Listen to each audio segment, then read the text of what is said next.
여러분 안녕하십니까? 포항 MBC 뉴스입니다.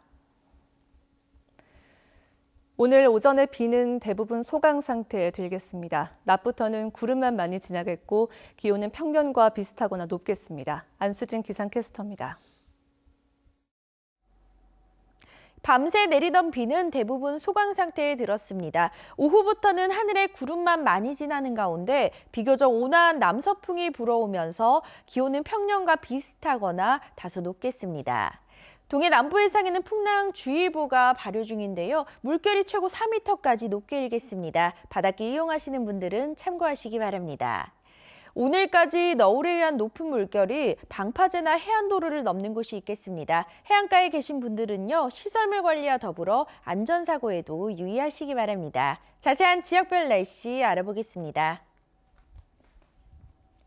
오늘 비가 그치고 하늘에는 구름이 많이 지나겠습니다. 낮 기온 울진 12도, 영덕과 포항, 경주가 13도입니다. 울릉도와 독도의 하늘에도 구름 많이 끼겠습니다. 낮 기온 울릉도 8도, 독도 10도입니다.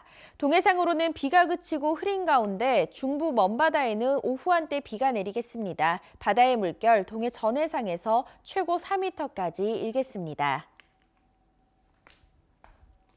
내일 밤부터는 울진을 시작으로 목요일에는 경북 동해안 전역에 다시 한 차례 비가 내리겠고요. 일요일에도 한 차례 비 소식이 들어 있습니다. 날씨였습니다. 최근 경북도 도정 질문에서는 충격적인 연구 결과가 이슈로 부각됐는데요. 바로 아동 삶의 질에 관한 조사에서 경북이 전국 17개 시도 가운데 최하위를 차지한 겁니다. 어떤 요인들이 이런 결과를 낳았을까요? 이규설 기자가 취재했습니다. 김성진 경북도의원은 도정 질문을 통해 그동안 잘 알려지지 않았던 민감한 이슈를 공론화시켰습니다. 바로 지난해 8월 서울대학교 사회복지연구소와 세이브 더 칠드런이 발표한 아동 삶의 질 연구 결과인데요.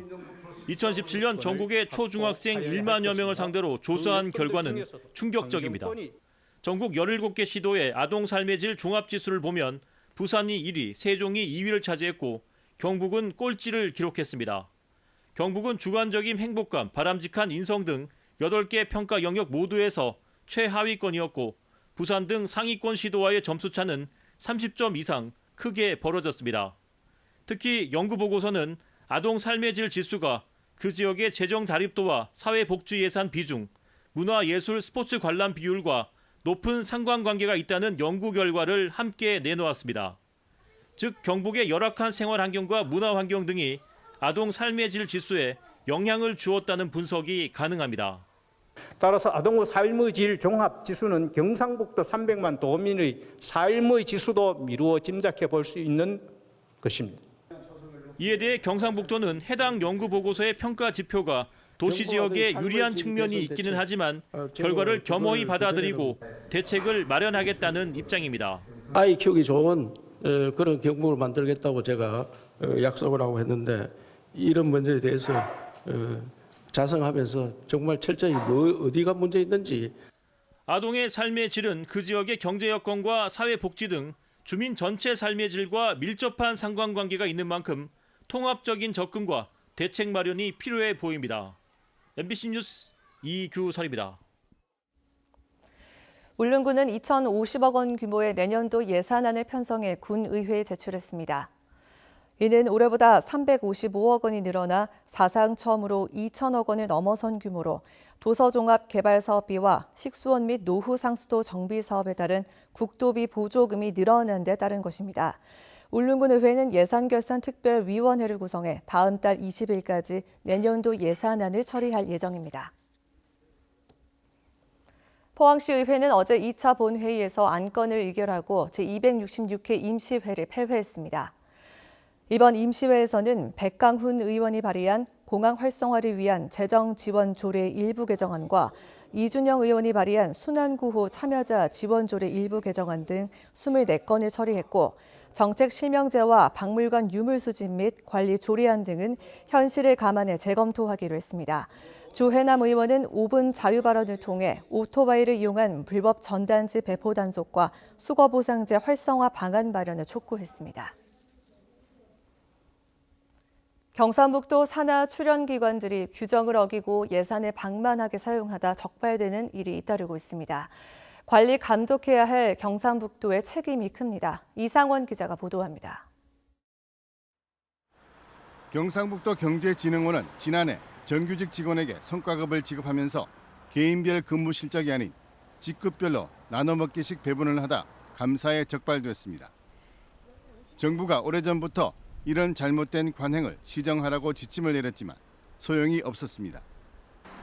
경북신용보증재단은 지난 2016년부터 지난해까지 3년간 인건비를 34.37% 올렸습니다. 정부 가이드라인 25.27%를 어기고 과다 지급한 겁니다. 출연기관의 요직에 공무원 출신 낙하산 인사를 보내는 일이 반복되면서 관리감독기관인 경상북도가 손을 놓았고 감시의 사각지대가 돼버린 겁니다. 기관의 장들이 보면은 지사하고의 어떤 관계에서 들어가다 보니까 본청에서 이 국장이나 과장들이 함부로 통제를 못해. 눈치가 보여서 우리 감독을 받고 업무 지휘를 받아야 될 본청에 비해서 우위에 있는 경우들이 많아요. 경상북도는 뒤늦게 대책을 마련하느라 고심하고 있습니다. 잘못된 사실이 있을 때 있지 않습니까? 네. 그런 쪽에 그 사실에 대한 페널티를 더 좀 강화하는 방향이고, 이제 소감 관리 부서에서 지도 감독을 제대로 할 수 있는 그런 방향을 잡았고. 경상북도 출연기관에서 끊이질 않고 있는 각종 문제들은 결국 관리 감독을 맡고 있는 경상북도의 느슨한 관리 체계 때문이고, 이는 출연기관의 부실 경영으로 이어지고 있습니다. 재발 방지를 위해 관리 감독 체계를 전면적으로 보완하고 강화해야 한다는 지적이 제기되고 있습니다. MBC 뉴스 이상온입니다. 제약 연구개발 회사인 한미사이언스가 경상북도와 포항시, 포항공대와 신약 개발을 위한 협약을 했습니다. 이들 기관은 방사광 가속기와 극초온 전자현미경 등 첨단 연구 장비를 활용해 세포막 단백질 구조 연구, 표적 단백질 구조에 기반을 둔 신약 개발에 협력하게 됩니다. 또 신약 개발 분야 산학일체 연구센터와 전문 연구소, 바이오 특성화 대학원을 포항공대에 설립하기로 했습니다.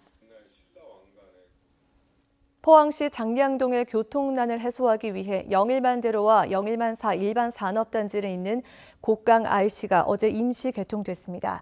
이에 따라 남송 IC의 교통량이 시간당 4,500대의 D등급에서 C등급으로 개선돼 장성 양덕동의 주민들이 출퇴근 정체 해소와 영일만사 일반 산업단지의 기반 인프라가 구축되게 됐습니다. 곡강 IC는 영일만대로 미개설 구간 750m를 연결하는 사업으로 내년 상반기에 완공될 예정입니다. 동해안 최대 낚시 포인트인 울진 왕돌초 해역에서 낚시 어선의 영업이 금지돼 어민들이 규제 완화를 요구하고 있습니다. 12해리 영해 밖에 위치한 왕돌초 해역은 관행적으로 낚시 영업이 이루어져 왔지만 지난해 7월 법제처가 낚시 영업이 가능한 시도지사의 관할 수역을 영해로 한정한다는 법령 해석을 내려 영업이 중단된 상태입니다. 해양수산부는 소형 어선의 안전상 위험 때문에 영업구역 확대는 어렵다는 입장이지만 어민들은 낚싯배 사고가 주로 해안선이 복잡하고 섬이 많은 서남해안에서 발생한다며 생계에 어려움을 호소하고 있습니다. 이명박 정부가 한강과 낙동강 등 4대강 하천 생태계를 복원한다는 취재로 보를 만들었습니다. 하지만 이후 녹조가 창궐하고 오염 지표종이 출몰하고 있는데요. 그럼에도 불구하고 보수문 개방을 둘러싼 찬반 갈등은 계속돼 왔습니다. 4대강 보호 개방을 둘러싼 논란의 마침표를 찍을 조사가 결과가 나왔는데요. 보를 연 금강과 영산강은 맑아졌고 그렇지 않은 낙동강은 녹조가 훨씬 심해진 것으로 나타났습니다. 박재형 기자입니다. 지난 여름에도 낙동강은 어김없이 심한 녹조로 몸살을 앓았습니다. 이제 꽤 많은 녹조 알갱이들이 생겼고 강 가로는 이렇게 덩어리도 지는 모습들이 계속 관찰되고 있습니다. 4대강 보가 건설된 2013년부터 2017년까지 5년간 여름철 평균 녹조 발생량은 낙동강이 밀리리터당 16,200여 개였습니다. 금강 4,800개, 영산강 4,600여 개보다 2배 이상 많았습니다. 올해 낙동강은 2만 1,000여 개를 기록해 5년 평균 수치를 훌쩍 넘었습니다. 반면 금강과 영산강에선 녹조 발생이 눈에 띄게 감소했습니다. 유해 남조류 수가 금강 260여 개, 영산강은 160여 개로 지난 5년 평균보다 95% 이상 급감한 겁니다. 금강은 100%, 영산강은 50%가량 보를 연 반면 낙동강은 보를 제한적으로 개방했기 때문입니다. 상주와 낙단, 구미 칠곡보는 보를 열지 않았고 강정 고령보는 13%, 달성보는 7%를 개방하는 데 그쳤습니다. 보 개방에 따른 체류 시간 감소나 유속 증가가 유의한 영향을 미쳤다고 판단을 하고 있는 거고, 거기에 따라서 이제 녹조가 워낙 심한 이제 낙동강도 보 개방을 확대해서 그 영향을 보고자 한다라는 게 이제 가장. 환경부는 올해 녹조에 영향을 미치는 요인 중 하나인 기상 조건이 평이한 수준이어서 보 개방과 녹조 발생과의 연관성을 확인하는 데 적합했다 밝혔습니다. 환경단체는 이번 결과를 토대로 1년 이상 미뤄온 낙동강 보 처리 방안 마련에 정부가 나서야 한다고 촉구했습니다. 그걸 설득하거나 또 논리적으로 해설을 하지 않고 이렇게 정치적인 이유로 반대하는 것에 좀 너무 방관하고 있는 것 아닌가 하는 우려도 있거든요.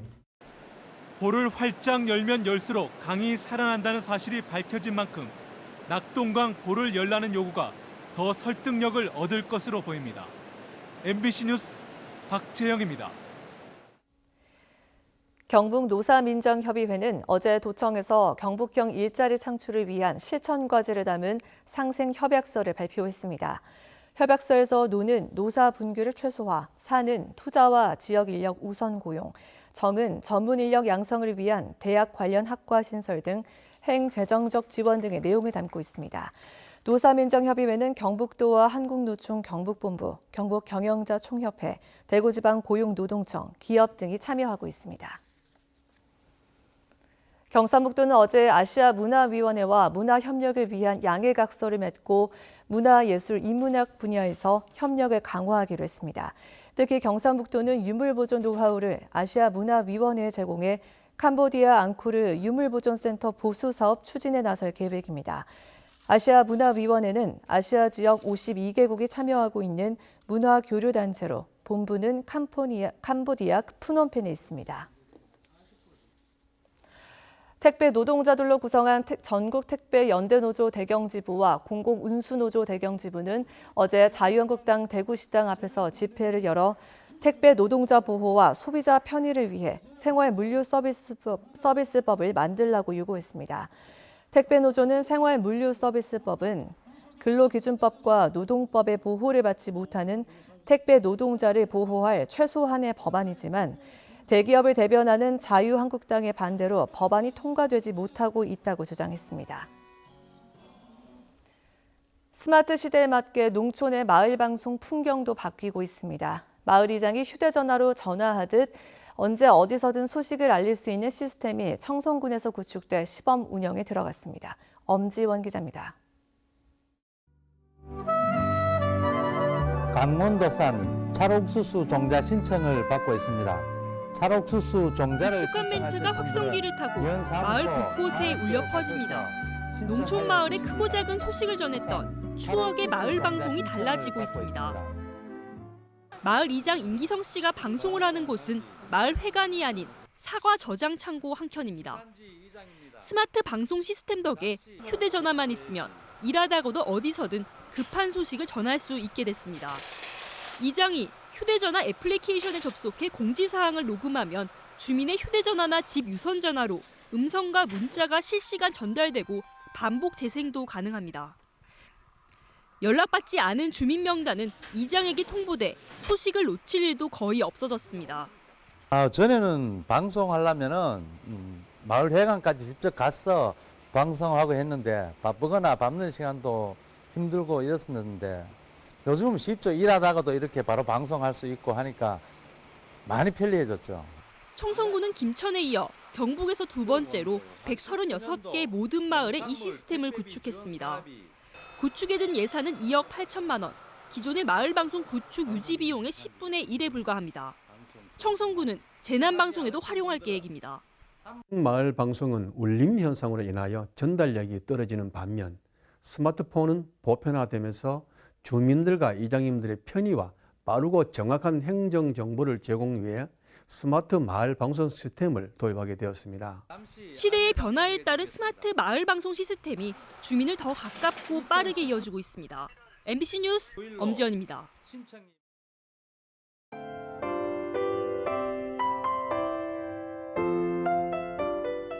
밤새 내리던 비는 대부분 소강 상태에 들었습니다. 오후부터는 하늘에 구름만 많이 지나는 가운데 비교적 온화한 남서풍이 불어오면서 기온은 평년과 비슷하거나 다소 높겠습니다. 동해 남부 해상에는 풍랑주의보가 발효 중인데요. 물결이 최고 4m까지 높게 일겠습니다. 바닷길 이용하시는 분들은 참고하시기 바랍니다. 오늘까지 너울에 의한 높은 물결이 방파제나 해안도로를 넘는 곳이 있겠습니다. 해안가에 계신 분들은요, 시설물 관리와 더불어 안전사고에도 유의하시기 바랍니다. 자세한 지역별 날씨 알아보겠습니다. 오늘 비가 그치고 하늘에는 구름이 많이 지나겠습니다. 낮 기온 울진 12도, 영덕과 포항, 경주가 13도입니다. 울릉도와 독도의 하늘에도 구름 많이 끼겠습니다. 낮 기온 울릉도 8도, 독도 10도입니다. 동해상으로는 비가 그치고 흐린 가운데 중부 먼바다에는 오후 한때 비가 내리겠습니다. 바다의 물결 동해 전해상에서 최고 4m까지 일겠습니다. 내일 밤부터는 울진을 시작으로 목요일에는 경북 동해안 전역에 다시 한 차례 비가 내리겠고요. 일요일에도 한 차례 비 소식이 들어 있습니다. 날씨였습니다. 이상으로 포항 MBC 뉴스를 마칩니다. 여러분 고맙습니다.